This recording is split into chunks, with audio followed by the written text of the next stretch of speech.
প্রিয় সংগ্রামী সাথী ও ভাই বন্ধুরা, আমার সংগ্রামী সালাম, আসসালামু আলাইকুম। আপনারা সকলে অবগত আছেন, সেই সারা বাংলাদেশে আলোচিত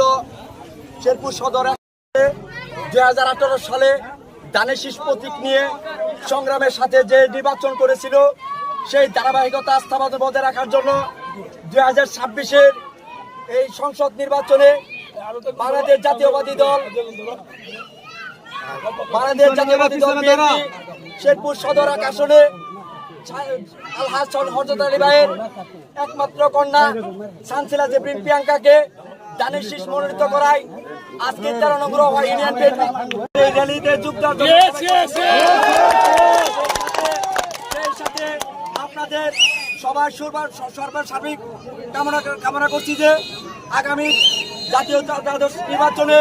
ধানের শীষ মনোনীত প্রার্থী সানসিলা জেবরিন প্রিয়াঙ্কাকে ধানের শীষ প্রতীকে ভোট দিয়ে জয়যুক্ত করে আপনাদের পাশে থাকার সুযোগ করে দিবেন। সেই সাথে আজকের এই র্যালিতে যোগদান করার জন্য ইউনিয়ন বিএনপি ও অঙ্গ সহযোগী সংগঠনের সকল নেতৃবৃন্দ ও সকল পেশাজীবী মানুষকে আমার এই হৃদয় অন্তঃস্থল থেকে জানাই আন্তরিক অভিনন্দন ও শুভেচ্ছা। এই বলে আমার সংক্ষিপ্ত বক্তব্য এখানেই শেষ করছি। সকলকে আমার